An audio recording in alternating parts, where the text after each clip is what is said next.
Hey guys, welcome back. I'm back.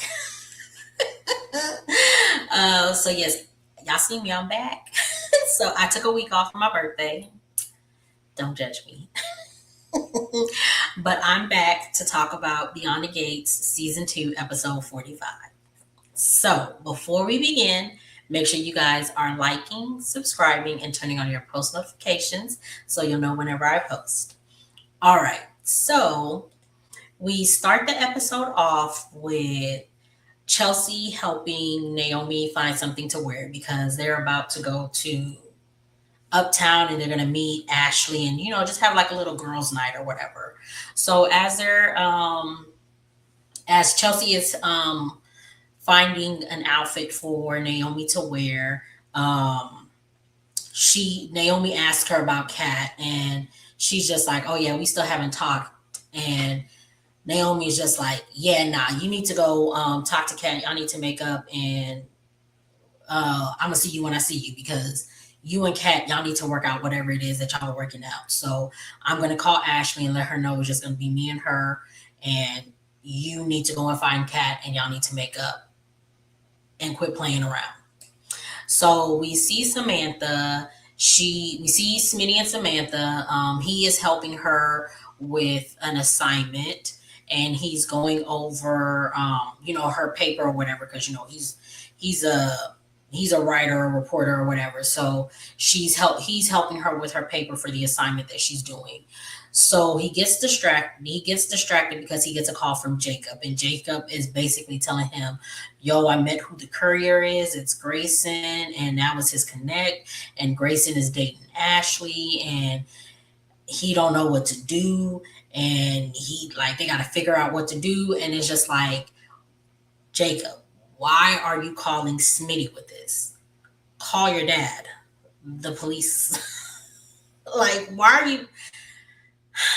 Anyways, so not Jacob, Smitty is waiting for Martin to get home because he has to go and get with Jacob so they can figure out what kind of plan they're going to come up with.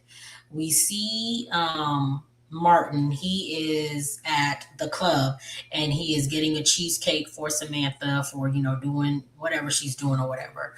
So he sees Bill and he goes up to Bill and he asks him, "How's Haley doing?" And, he's just like, she's a little worse for wear, but, she's okay. Martin tells him, make sure you keep an eye on her because you never know how that type of violence will surface for her. Like, you don't know how she's going to take it, like, in the long run. Bill is trying to, like, minimize it, and he's just like, it's not the same like what happened with you. But Martin is just like, you never know what will spark the trauma response. And you know be diligent, make sure you're paying attention, because Bill asked him what should he do. And so he tells him, stay present, pay attention to everything, and just be there for her. And Bill tells him that she's had panic attacks, and she can't sleep, and she can't leave the house without him. And so Martin is like giving him giving him like a pep talk, and just giving him some words of advice. And Bill is just like, "I wish that she had a community here." And it's just like, yeah, she ain't gonna have a community here because she done burned all them bridges, basically. Because yeah. So Martin's food comes out, so he leaves, and he tells Bill, "If you need anything, just let me know." And so he leaves. So we see him. He comes back home, and he comes back home, and Smitty has been waiting for him. Smitty sends Samantha away, and he tells Martin that he has to go because his connect is in trouble. Martin wants to come to make sure everything's okay, and he was just like, "No, I got this. I gotta go by myself. I can't risk my famous politician husband being there or whatever." So Smitty leaves and he meets Jacob in the alley, of course, and they discuss how Grayson is dating Ashley and he doesn't know what he's gonna do and all this other stuff. So he tells him, they come up with a plan where they're going to get Grayson on their side or whatever. And it's like, okay, I guess. So we see Ashley is at Uptown and Grayson comes because she had called him or whatever. So Grayson starts to probe her about Jacob and Naomi and where Jacob is because he hasn't seen him. They haven't gone on double dates or whatever. And, she tells him, oh, he's working, da da da, whatever. So, Chelsea, not Chelsea, what's her name? Naomi comes and Naomi is talking about how Jacob sent her some flowers and all this other stuff and woo or whatever. And, earlier, Ashley was trying to give Grayson a pep talk because he thinks he messed up at work. Because again, he saw who the person is that he dropped the plasma off for or whatever. So now he's afraid or whatever. So, Ashley gave him a pep talk. Grayson gets a call from an unknown number. It's Jacob, and he's telling him, meet me and don't tell nobody that you got this call from me or whatever. So we see, we see Bill. He goes to Joey and he tells Joey how Haley was asking Sammy to be her bodyguard or whatever. And he wants to know if there's anything he needs to know. If he needs to know anything about Sammy and Haley. And Joey basically plays in his face and is just like, I don't know nothing. And da da da da da, and they talk about if he needs some help and if he needs a bodyguard, he's more than happy to lend one of his bodyguards. And Bill is just like, yeah, nah, I can't do that because that's not gonna look good. X, Y, and Z, whatever. So Bill tells him that he's about to, he doesn't need the help because he's taking Haley to St. Bart's or whatever. So we see, let's see, what else happens this episode? Oh, we see Kat. She is reminiscing about her argument with Chelsea, or she's reminiscing about the good times with Chelsea and then the argument. And Nicole comes in and they start to talk. Nicole asks her, I heard you're moving. And she wants to know what's going on between her and Chelsea, but Kat plays it off and says it's not a big deal and she can handle it, they can handle themselves. So then Kat wants to talk to her about her vendetta against Leslie and Eva, and Kat's just like, I can't win. It's always her that's wrong. But she isn't, and Leslie has gotten away with everything since coming to town, and everyone has moved on like it's no big deal. Nicole says, she says that's not what they're doing, but it is because you and Laura literally said that y'all have moved on and y'all don't care, basically. That's what y'all said. So that is what y'all are doing. Kat wants to know, she's saying, does right and wrong not matter? Does Laura not matter? Like, why is nobody else like more upset about this? And, Nicole says, it does, but she has to pick her battles for her peace, which I completely understand. She says she knows it's difficult. She says it's difficult because Leslie is infuriating, but she's allowing Leslie to consume her, and she's behaving like her. And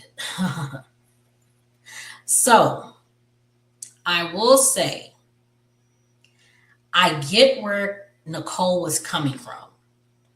I get it, but I don't get it. No, let me take that back. I do get where she was coming from. She was basically saying, she's not calling Kat, she's not calling Kat Leslie as in she's doing all these things because Kat is just like, I, um, Kat was just like, I haven't considered doing half of the things that Leslie has done. And Nicole says, Leslie has let her anger consume her, and it's been the driving force for every decision that Leslie has made. And Kat, and she doesn't want revenge to poison Kat. No, she says that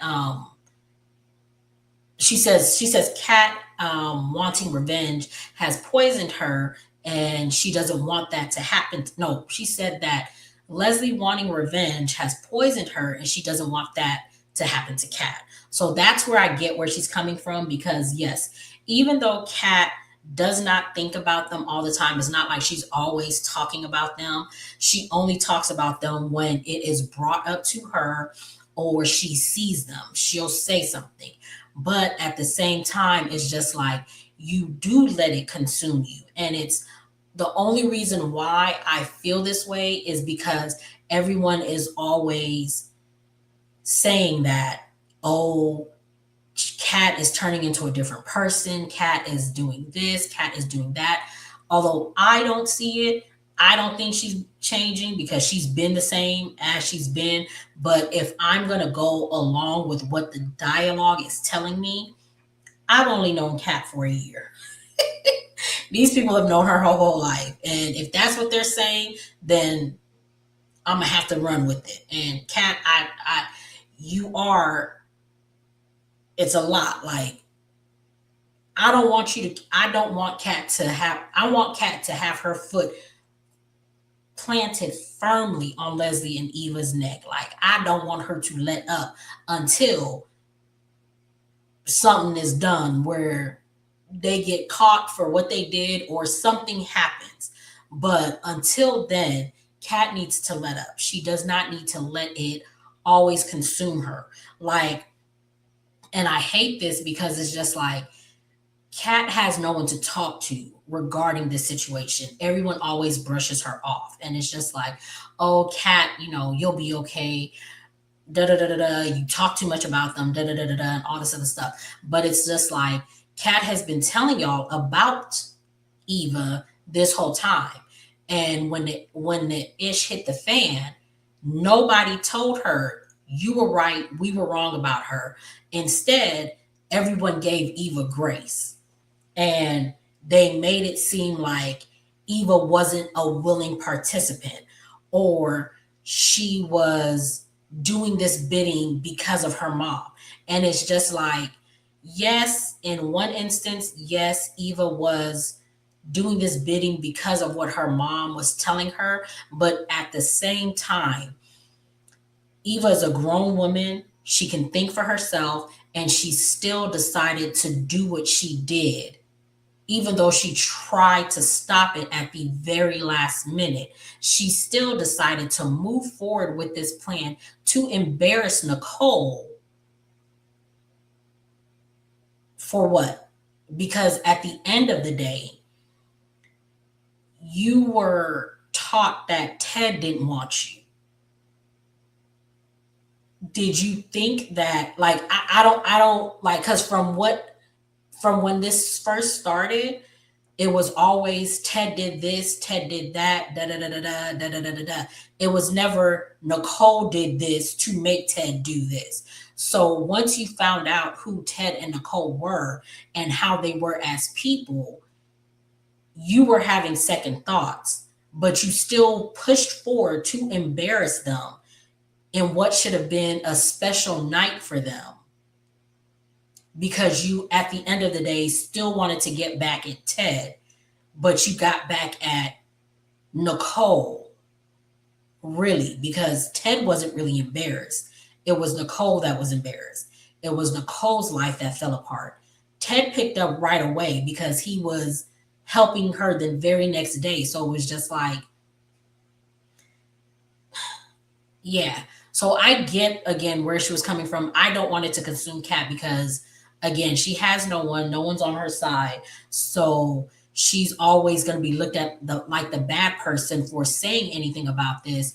And it sucks because even the person who really should be on her side, her cousin Chelsea and her boyfriend Tomas, Chelsea is very about it. She's just like, well, I want to talk about me. I don't want to talk about that. That's how Chelsea is. And Tomas is always going to take up for Eva, which is another story, but whatever. So, anyways, Kat doesn't want to talk about that anymore. She's just like, she doesn't care about that. Um, Kat was just like, she doesn't know what to do. Nicole tells her to outsmart her, take her power away, pretend like she doesn't exist, and Kat's just like, easier said than done.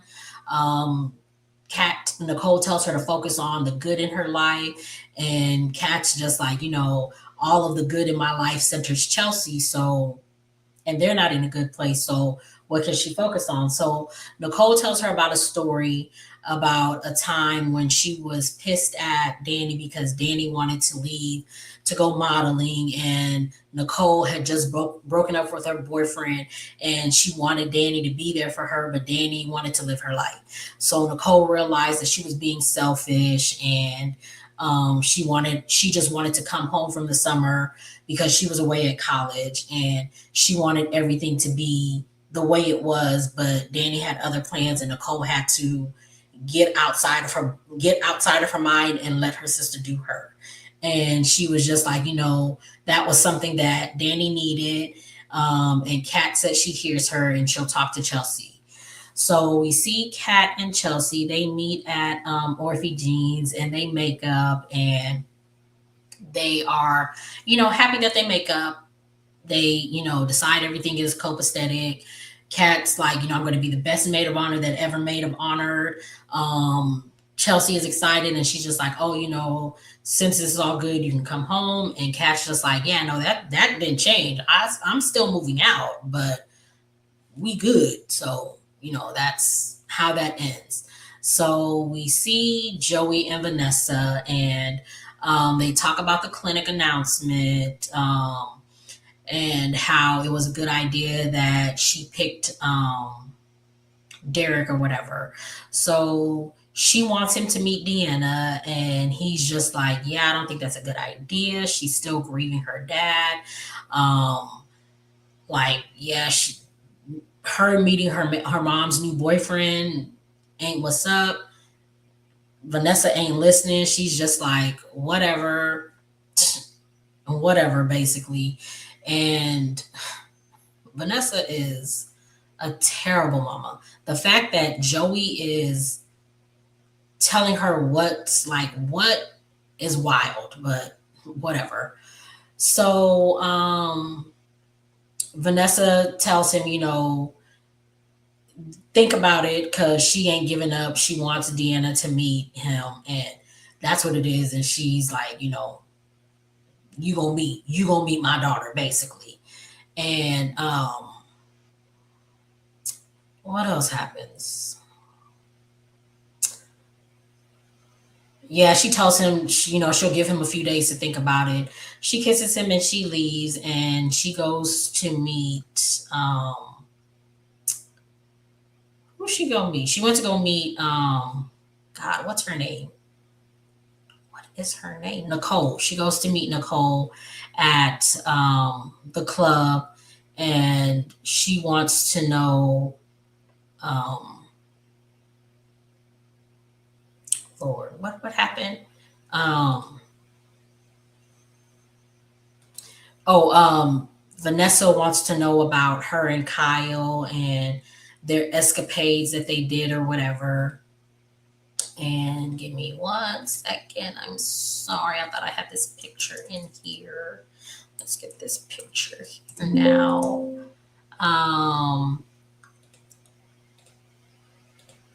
My apologies. Look, I'm still getting back into the movie things.